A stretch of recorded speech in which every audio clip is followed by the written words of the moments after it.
Shalom, Bapak Ibu, Saudara-saudari yang terkasih dalam Kristus Yesus dimanapun berada. Selamat hari Minggu, selamat berjumpa dalam ibadah Minggu GKI Menteng. Kiranya semua tetap semangat dan sukacita untuk mengikuti ibadah ini. Marilah mempersiapkan hati untuk memasuki ibadah kita. Jemaat saya undang untuk bangkit berdiri. Kita akan memulai ibadah ini dengan bernyanyi dari PKJ nomor 16 ayat 1 dan 2. Mari kawan-kawan nyanyi gembira.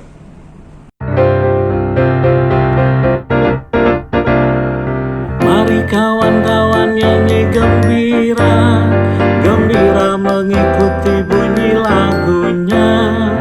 Mari kawan-kawan nyanyi gembira, supaya isi dunia mendengarkannya. Nyanyi kan kasih Yesus, gaungkan sukanya, maklumkan nama Yesus. Mari kawan-kawan nyanyi gembira, mari kawan-kawan nyanyi gembira, gembira mengikuti bunyi lagunya. Mari kawan-kawan nyanyi gembira, supaya isi dunia mendengarkannya. Suka bagai terang surya,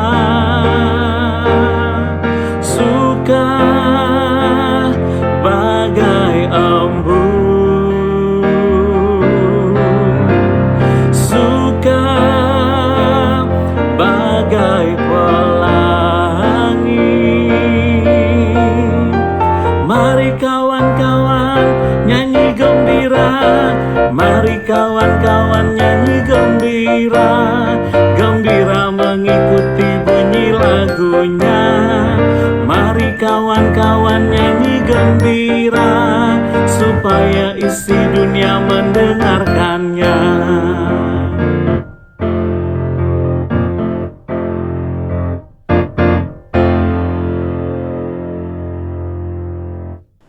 Jemaat yang terkasih, kita meyakini bahwa pertolongan kita adalah di dalam nama Tuhan yang menjadikan langit dan bumi, yang kasih setianya kekal untuk selama-lamanya.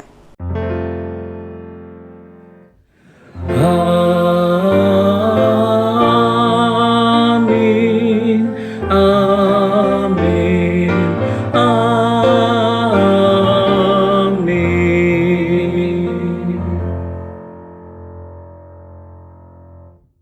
Damai Kristus beserta saudara.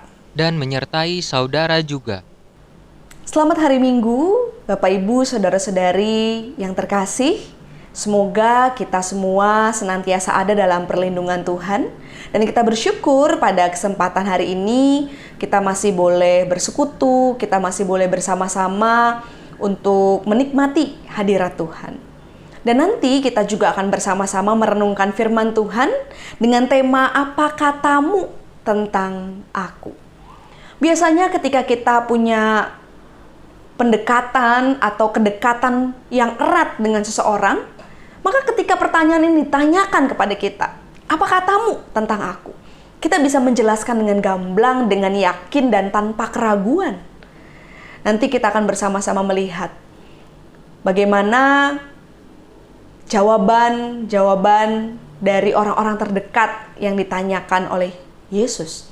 Dan ketika ini juga ditanyakan kepada kita, apa jawaban kita? Apa kata kita tentang siapa yang kita imani? Oleh karena itu, marilah kita memasuki ibadah kita. Saat ini kita mau merendahkan hati, kita mau mohon ampun atas segala dosa dan pelanggaran kita. Mari kita mengakui dosa-dosa kita. Allah yang terus ada buat kami, Allah yang tak pernah sedetik pun meninggalkan kami.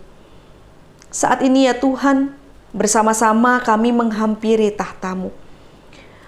Di dalam kehidupan iman kami Tuhan, seringkali bibir kami berkata bahwa kami percaya kepadamu, bahwa kami beriman kepadamu.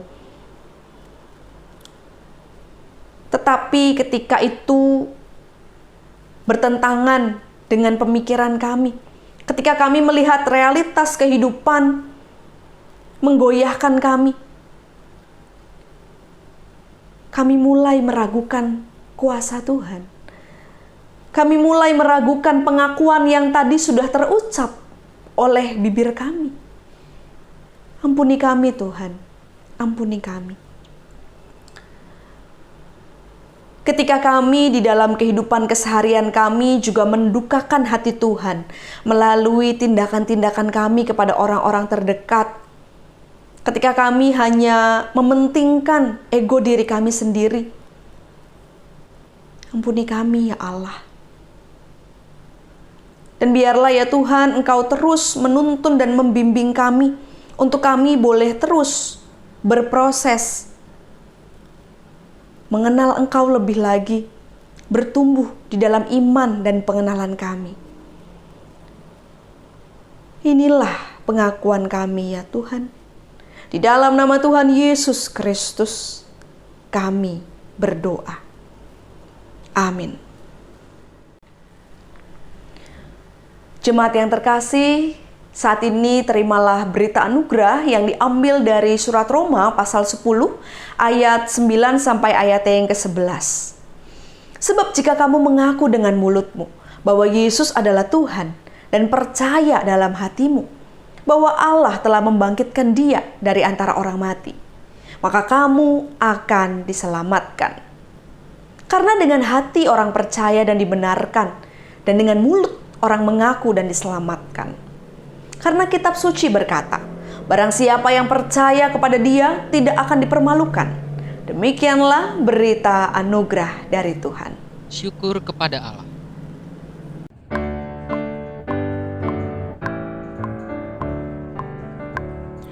Yesus, Kau kehidupanku, Kau penumpas mautku.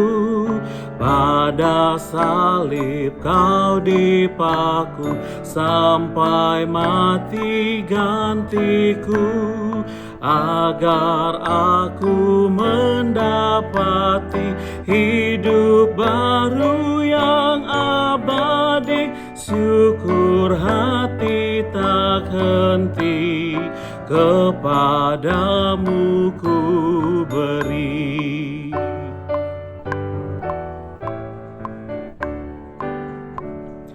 Tinggi hatiku telah pupus oleh kelembutanmu, oleh matamu Kau hapus rasa pahit matiku, oleh nista yang Kau tanggung, Kau yang hina jadi agung. Syukur hati tak henti, kepadamu ku beri.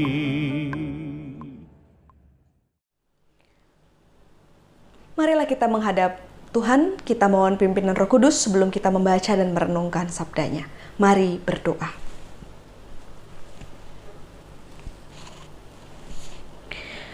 Kami percaya ya Allah, bahwa seluruh kebaikan dan kebenaran di dalam kehidupan kami itu berasal daripada tuntunan Roh Kudus.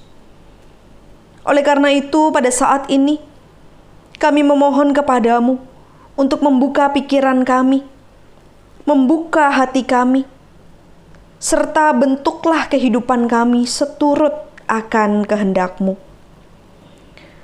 Kiranya kasih Bapa di dalam Kristus memampukan kami, bukan hanya untuk membaca, tetapi juga mengerti.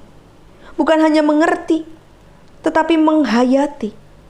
Bukan hanya sekedar menghayati, tetapi juga mewujudkan firman Tuhan di dalam kehidupan kami. Karena jika tidak, maka sesungguhnya segala waktu yang kami lewati di dalam kehidupan kami hanyalah sebuah kesia-siaan belaka.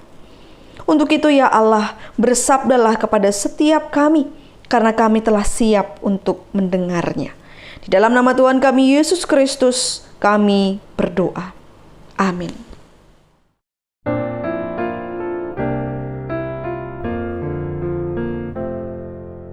Tuhan, bagaimanakah akan ku balas semua kebajikan-Mu kepadaku?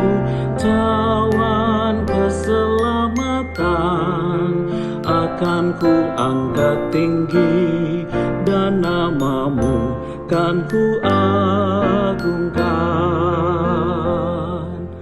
Tuhan, bagaimanakah akan ku balas semua kebajikan-Mu kepadaku? Cawan keselamatan akan ku angkat tinggi, dan nama-Mu kan ku agungkan. Karena Tuhan mendengarkan permohonanku, ku serukan nama Tuhan selama hidupku.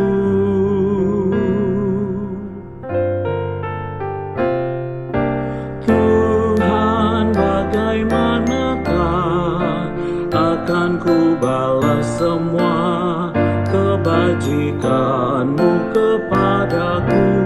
Cawan keselamatan akan ku angkat tinggi, dan nama-Mu kan ku agungkan. Tali maut melilitku, sesak hidupku, ku serukan nama Tuhan, Kau luputkanku.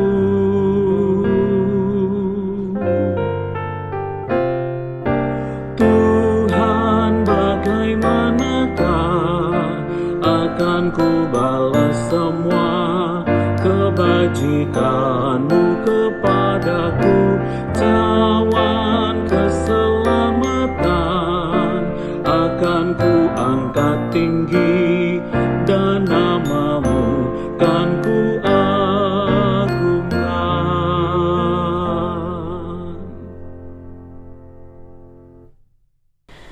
Injil Tuhan Yesus Kristus diambil dari Injil Markus pasal 8 ayat 27 sampai ayatnya yang ke-38.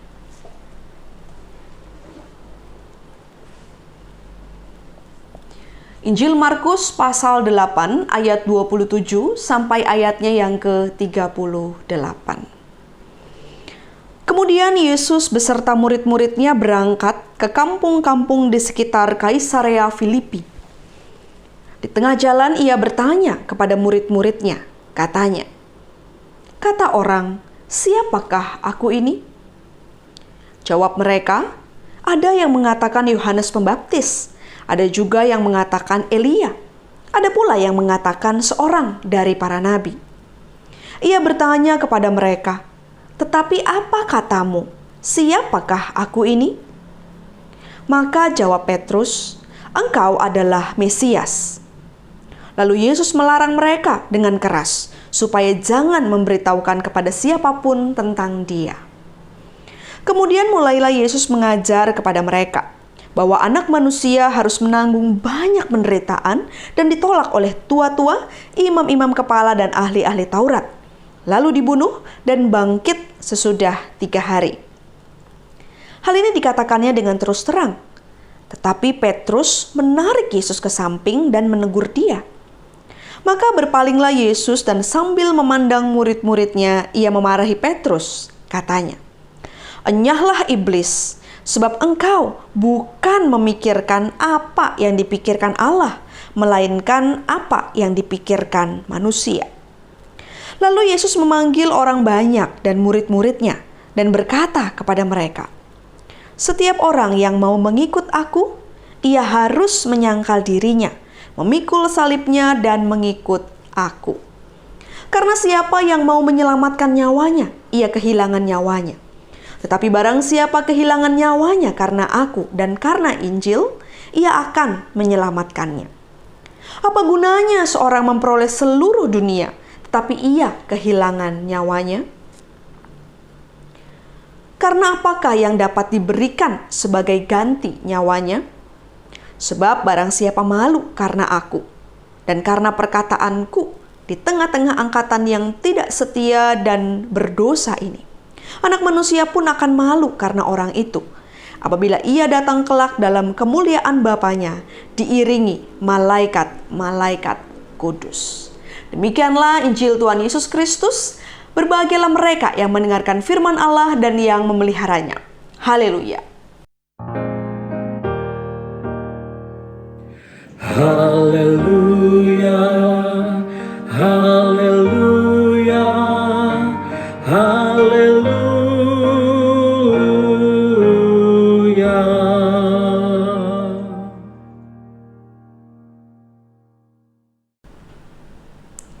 Selamat hari Minggu, salam dalam kasih Kristus. Saudara-saudari terkasih dalam Tuhan Yesus Kristus, hari ini saya membawa sebutir telur. Telur bisa memiliki berbagai macam makna bagi setiap orang. Kebetulan keluarga saya adalah pengusaha telur. Bagi seorang pengusaha telur, maka telur menjadi komoditas ekonomi, menjadi sumber pencaharian. Dari telur, maka kebutuhan keluarga dapat tercukupi. Namun, telur bisa bermakna berbeda bagi seorang seniman. Seorang seniman ketika melihat telur, maka ia melihat telur sebagai sumber inspirasi bagi karya seninya. Bisa jadi mozaik dari kulit telur yang berharga luar biasa mahal.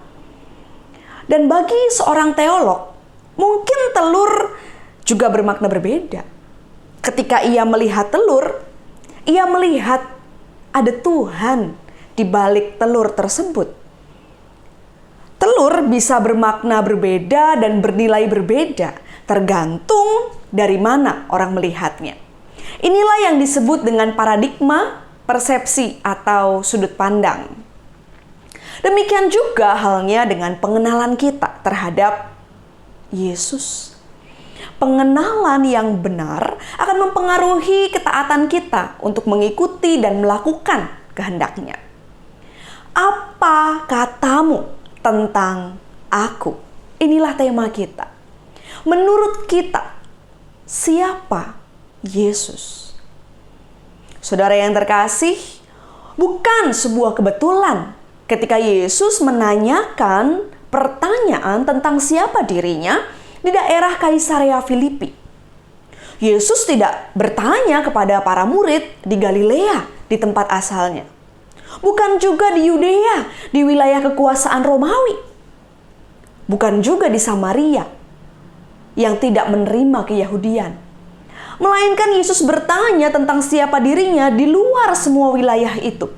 Di daerah netral, di Kaisarea Filipi. Agar di daerah netral itu terungkap siapa dirinya tanpa rasa sungkan, tanpa rasa tidak enak, begitu ya, bisa mengungkapkan dengan lebih bebas. Yesus memulai pertanyaan mengenai apa yang dikatakan oleh orang-orang tentang dirinya. Ini adalah kebiasaan di masyarakat Mediterania, Bapak, Ibu, dan Saudara sekalian. Pada zaman itu, identitas seseorang itu ditentukan bukan oleh dirinya sendiri, tetapi oleh komunitas. Identitas itu ditegaskan atau diulang oleh orang-orang lain di dalam komunitas. Dan Yesus bertanya, siapakah aku? Kata mereka, siapakah aku? Dan jika kita melihat di dalam ayat 28, jawab mereka. Ada yang mengatakan Yohanes Pembaptis. Ada juga yang mengatakan Elia. Ada juga yang mengatakan seorang dari para nabi. Intinya Yesus di mata banyak orang adalah orang yang cukup berpengaruh, yang disegani. Tentu karena kemungkinan banyak orang yang melihat pengajaran, banyak orang yang melihat mujizat-mujizat yang dilakukan oleh Yesus. Tapi saudara, Yesus ingin mengukur bagaimana pandangan para murid secara khusus terhadap dirinya. Seberapa dekat kita dengan seseorang akan sangat menentukan pengenalan kita terhadap orang tersebut. Dan salah satu murid Yesus yang menjawab pertanyaan itu adalah Petrus. Saudara, kita melihat bahwa Petrus ini bagaikan sumber mata air yang memancarkan air tawar sekaligus air pahit. Di satu sisi Petrus mengatakan, Yesus, engkau adalah Mesias. Kita dapat melihatnya di dalam ayat 29. Tetapi di sisi lain kita melihat Petrus juga menarik Yesus ke samping. Petrus menegur Yesus ketika Yesus mengatakan bahwa anak manusia harus menanggung banyak penderitaan. Harus ditolak, dibunuh, dan bangkit. Bagaimana mungkin dari mulut seorang murid Yesus muncul pernyataan iman, tapi sekaligus juga keraguan iman? Pikiran Petrus memang sudah diarahkan untuk memahami siapa Yesus yang datang ke dunia. Namun, ternyata perasaan Petrus masih dikuasai oleh keinginan dagingnya. Bahwa Mesias yang diharapkan, Mesias yang diinginkan adalah Mesias yang membawa kemenangan, yang membawa bangsa Israel pada sebuah kehormatan. Bukan Mesias seperti yang dimaksudkan oleh Yesus. Saudara, di dalam kehidupan kita, sebenarnya kita memahami dan kita punya pengenalan yang benar tentang siapa Yesus. Namun secara tidak sadar, kita juga pernah meragukan Yesus. Kedagingan kita seringkali itu lebih menguasai kita. Pemikiran kita itu juga kadang-kadang membutakan iman kita. Kita jadi kadangkala mempertanyakan kuasa Allah ketika hal-hal yang buruk itu menimpa kita. Kita jadi meragukan rancangan Allah ketika hal-hal yang tidak baik sepertinya itu terjadi di dalam kehidupan kita. Ketika kita sakit, ketika kita ditipu, ketika kita direndahkan, ketika apa yang kita harapkan itu tidak terjadi, ketika apa yang sudah kita tunggu-tunggu itu tidak kunjung diberikan oleh Allah. Ketika cita-cita rasanya begitu jauh dari kenyataan. Dan seterusnya. Secara tidak sadar, kita mau menyetir dan mengarahkan Yesus seperti apa yang kita inginkan. Kita ingin Yesus melakukan seperti apa yang kita harapkan. Padahal, siapa kita yang mau menyetir dan mau mengontrol Yesus? Apa katamu tentang aku? Ketika pertanyaan ini dipertanyakan kepada kita, saudara, marilah kita bersama merenungkan relevansi pertanyaan ini dalam kehidupan keseharian kita. Yang pertama, kita mau belajar bahwa pengenalan akan Yesus itu adalah fondasi di dalam iman kita. Di dalam ayat 31 sampai ayat yang ke-33, Yesus mengajarkan pengertian Mesias yang berbeda dengan pemahaman orang banyak pada zaman itu.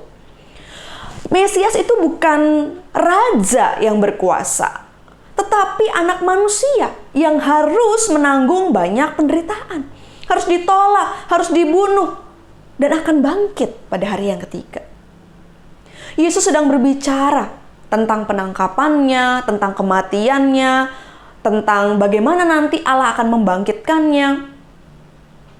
Dan Yesus mengajarkan bahwa ketika ia diutus oleh Allah ke dalam dunia, ia diutus bukan untuk menyenangkan, bukan untuk memuaskan keinginan manusia. Itu sebabnya Yesus dengan tegas melarang para murid untuk memberitahukan kepada orang lain bahwa dia adalah Mesias. Selain karena orang-orang harus menemukan makna siapa Yesus secara pribadi, juga agar orang-orang tidak punya motivasi yang salah ketika mengikut Yesus. Banyak orang yang ikut Yesus karena Yesus bisa menyembuhkan. Karena Yesus membuat banyak mujizat. Karena ia bisa memberi berkat. Motivasi dalam mengikut Yesus sudah salah. Dan ketika hal-hal yang diharapkan tidak terjadi di dalam kehidupan kita, maka akhirnya kita rentan kecewa. Kita marah, kita pundung, kita meninggalkan iman kita. Di sini, saudara, Yesus menegaskan, ketika kita punya pengenalan yang benar akan siapa Mesias, akan siapa anak Allah, maka fondasi iman kita, dasar iman kita itu kuat, kokoh, benar. Maka ketika kita ditimpa pergumulan, ketika kita ditimpa badai sekalipun, itu tidak akan menggoyahkan iman kita. Itu tidak akan dengan mudah membuat kita berpaling dari Allah. Maka ketika ditanyakan kepada kita, apa katamu tentang aku? Kita harus punya jawaban yang benar tentang siapa yang kita imani. Yang kedua, saudara, kita belajar bahwa ketika kita mengikut Yesus, maka ada harga yang harus kita bayar. Di dalam ayat yang ke-34, Yesus mengatakan bahwa setiap orang yang mau mengikut aku, ia harus menyangkal diri, ia harus memikul salib dan mengikut aku. Apa yang dimaksud dengan menyangkal diri? Saudara, menyangkal diri adalah ketika kita di dalam kehidupan keseharian kita berani untuk berkata tidak pada apa yang tidak sesuai dengan firman Allah. Kita bisa berani berkata tidak pada godaan-godaan yang ada di sekitar kita. Itu menyangkal diri. Jadi ketika kita mengakui bahwa Yesus adalah Sang Mesias, kita mengakui bahwa Yesus adalah Juru Selamat, maka sebagai anak-anak Allah, pengakuan itu tidak menjadikan kita tidak berbuat apa-apa. Tapi kita ingat bahwa ada harga yang harus kita bayar. Namun kadang ada juga yang bertanya dan mengungkapkan kepada saya, Bu Pendeta, bukankah kalau kita mengikuti Yesus, ya udah enak, kan udah pasti selamat. Ya udah nggak usah ngelakuin apa-apa, udah dijamin kok. Kalau dibilang mengikut Yesus itu ada harga yang harus dibayar, bukankah itu bertentangan dengan doktrin keselamatan karena anugerah? Benar begitu Bapak Ibu? Enggak begitu. Ketika dibilang bahwa mengikut Yesus ada harga yang harus dibayar, ini tidak bertentangan dengan doktrin keselamatan karena anugerah. Bapak Ibu yang terkasih, kita memang diselamatkan bukan karena kita berbuat baik, tetapi kita diselamatkan untuk berbuat baik. Bukan karena kita membayar harga maka kita selamat, tetapi karena kita diselamatkan, maka kita harus membayar harga. Dalam hidup kita sebagai umat percaya, Yesus datang untuk membuat hidup kita lebih mulia. Bukan membuat hidup kita lebih gampang, bukan membuat hidup kita lebih mudah. Maka, siapkah kita untuk membayar harga? Siapkah kita untuk terus berproses? Ketika kita sudah diselamatkan, maka kita harus terus berproses dalam penyangkalan diri, berproses di dalam memikul salib, berproses untuk terus mau bersedia dipakai oleh Allah untuk menjadi alatnya di dalam keseharian kita. Siapkah kita membayar harganya?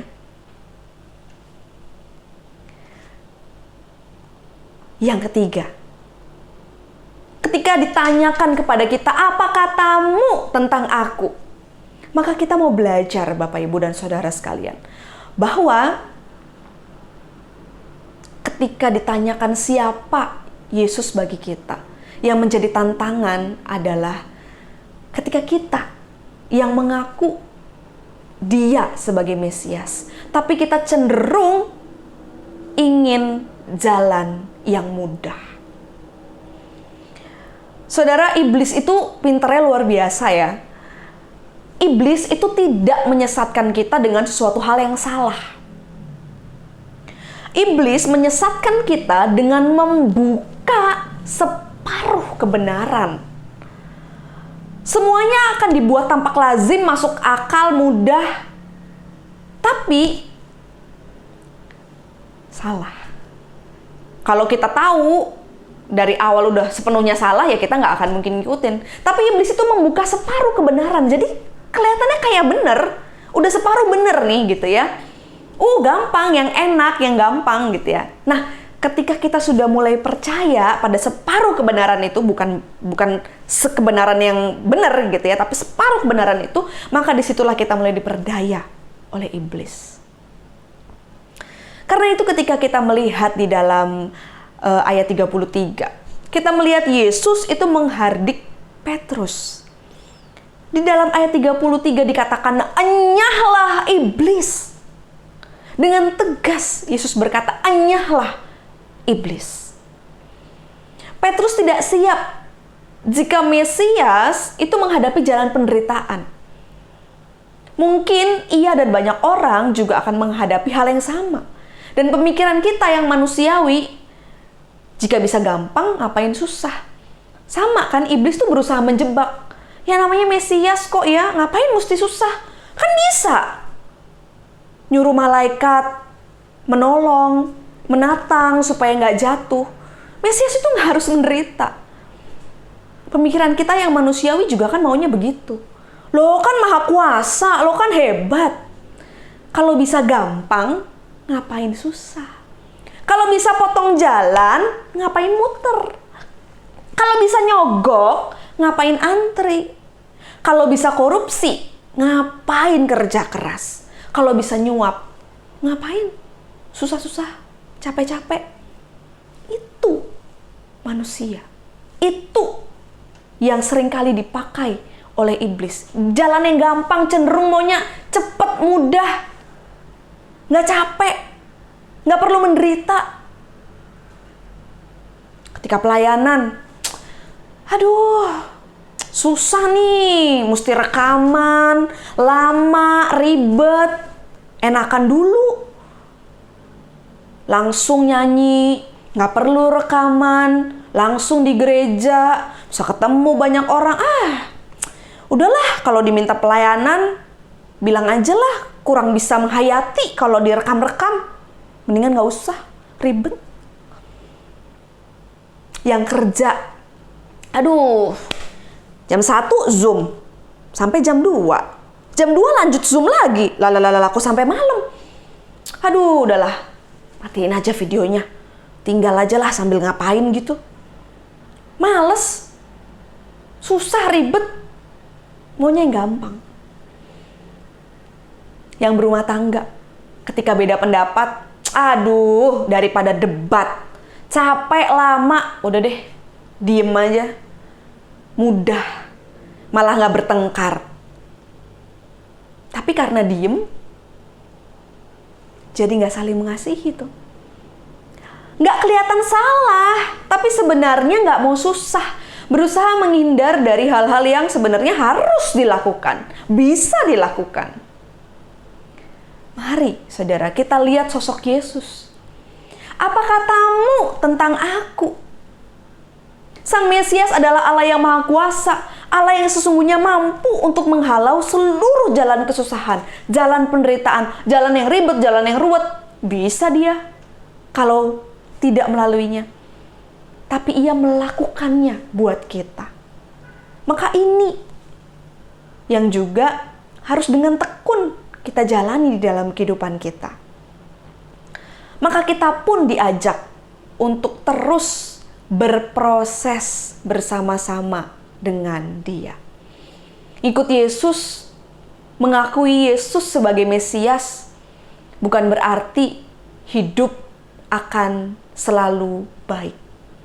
Tapi ketika kita menyadari bahwa Sang Mesias adalah Mesias yang menempuh jalan penderitaan untuk kita, maka berbagai hal yang membuat kita capek, lelah, menderita, tapi kita melakukan dalam kebenaran, kerjakanlah itu.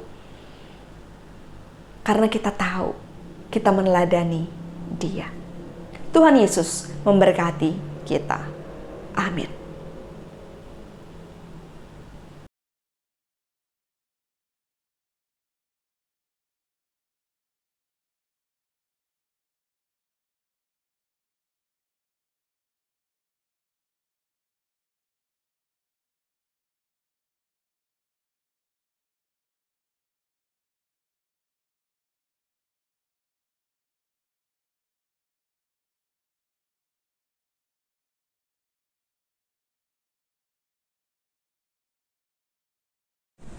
Mari Bapak Ibu, saudara-saudari sekalian, saya undang bangkit berdiri. Mari bersama-sama umat Tuhan di segala tempat dan waktu, kita nyatakan kembali pengakuan iman menurut pengakuan iman rasuli. Aku percaya kepada Allah, Bapa yang Maha Kuasa, Khalik langit dan bumi, dan kepada Yesus Kristus Tuhan kita, yang dikandung dari Roh Kudus, lahir dari anak darah Maria, yang menderita sengsara di bawah pemerintahan Pontius Pilatus, disalibkan, mati dan dikuburkan, turun ke dalam kerajaan maut, dan pada hari yang ketiga, bangkit pula dari antara orang mati, naik ke surga, duduk di sebelah kanan Allah Bapa yang Maha Kuasa, dan dari sana ia akan datang untuk menghakimi orang yang hidup dan yang mati. Aku percaya kepada Roh Kudus, gereja yang kudus dan am, persekutuan orang kudus, pengampunan dosa, kebangkitan orang mati, dan hidup yang kekal. Amin. Mari bersama-sama kita menaikkan doa syafaat kita. Hidup kami adalah hidup karena anugerah-Mu Tuhan. Ketika kami masih dipercaya untuk menjalani hari ini, kami sungguh mengucap syukur kepada Tuhan. Terima kasih untuk segala kebaikan-kebaikan Tuhan.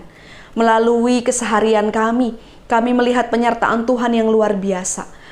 Dan secara sadar Tuhan kami menyadari segala kebaikan, segala kemurahan Tuhan tidak dapat kami balaskan. Kami hanya dapat memberi diri kami. Kami hanya dapat memberikan kehidupan kami. Kami mau terus Tuhan dituntun sehingga kami boleh menyenangkan hati Tuhan melalui waktu-waktu di dalam kehidupan yang kami jalani ini. Kami juga saat ini bersatu hati.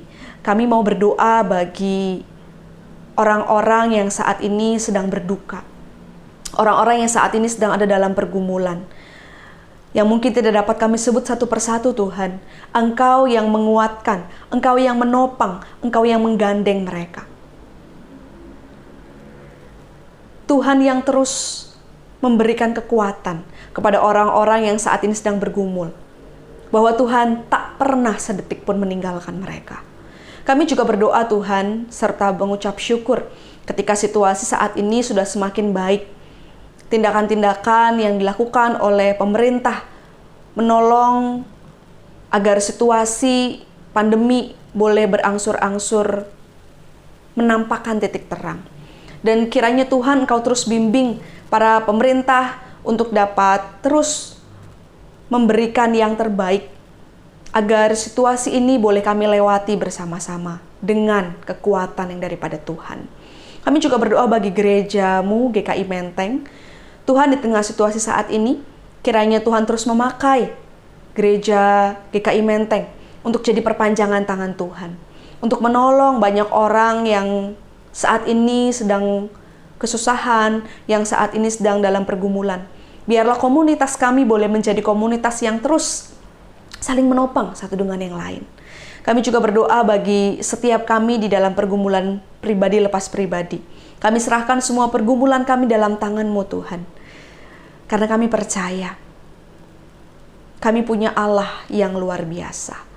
Inilah doa kami naikkan di dalam nama Tuhan Yesus Kristus. Amin.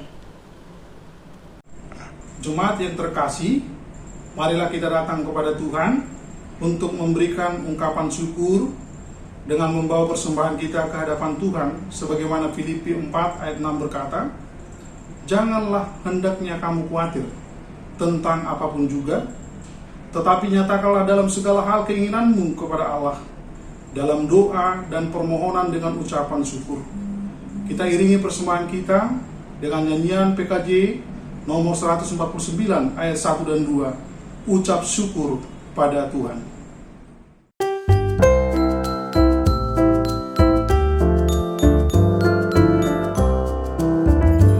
Ucap syukur pada Tuhan karena kita diselamatkan oleh-Nya. Senandungkan lagu baru, senandungkan lagu baru baginya.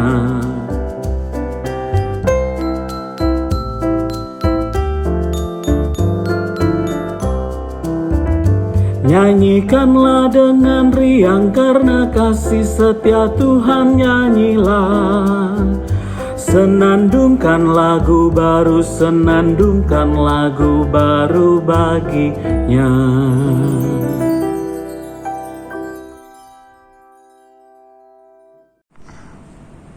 Bapa di surga, Bapa yang kami sapa dalam nama Tuhan Yesus, kami hendak bersyukur Bapa untuk segala kasih, kemurahan dan rahmat-Mu yang boleh kami rasakan sampai dengan saat ini.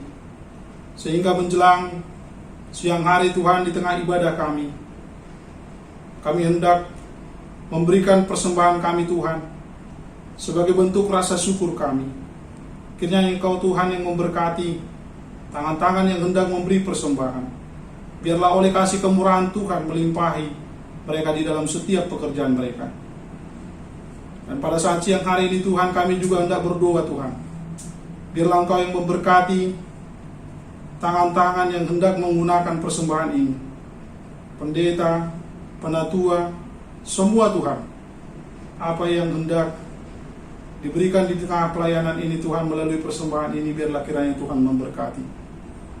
Terima kasih Bapa, inilah kami Tuhan. Terima kasih untuk kasih kemurahan dan rahmat serta berkat-berkat-Mu yang Kau beri bagi kami sampai dengan saat ini. Inilah doa kami Tuhan. Kami berdoa hanya dalam nama Tuhan kami Yesus Kristus. Dengarlah doa kami. Amin.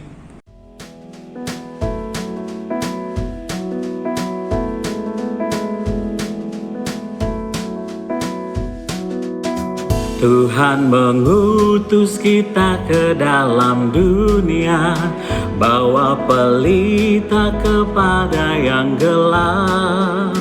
Meski dihina serta dilanda duka, harus melayani dengan sepenuh. Dengan senang, marilah kita melayani umat-Nya. Dengan senang, berarti kita memuliakan nama-Nya.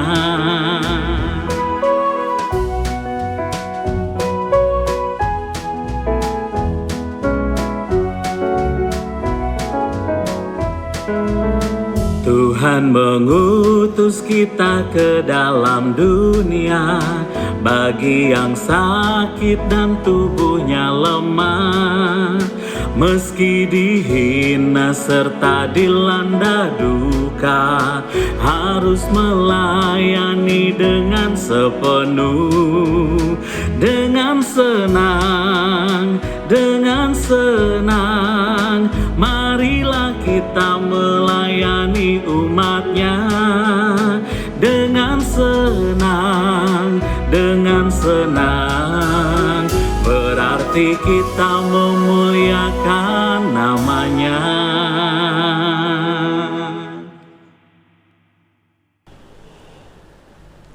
Jemaat yang terkasih, arahkanlah hatimu pada Tuhan. Kami mengarahkan hati kami kepada Tuhan. Jadilah saksi Kristus dalam kehidupan kita setiap hari.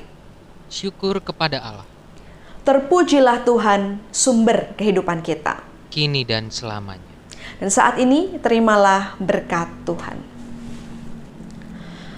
Kasih karunia dari Allah Bapa, kasih dari Tuhan Yesus Kristus, serta persekutuan Roh Kudus akan terus menuntun kehidupan kita di tengah-tengah keseharian kita, menolong, memberikan hikmat kepada kita, agar apapun yang kita kerjakan, langkah apapun yang kita ambil, perkataan apapun yang kita keluarkan, itu boleh terus memancarkan siapa yang kita imani, mulai dari sekarang sampai selama-lamanya. Amin.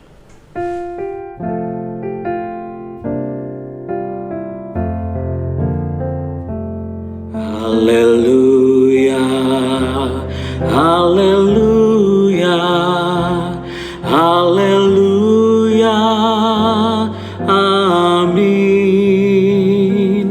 Di setiap kata dan karyaku, haleluya, amin.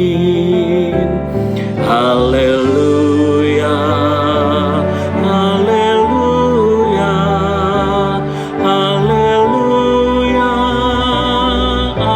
amin. Di setiap kata dan karyaku, haleluya, amin.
Pada suatu hari, Yunus suruh pergi ke Niniwe. Tapi Pak Yunus malah pergi ke Tarsis.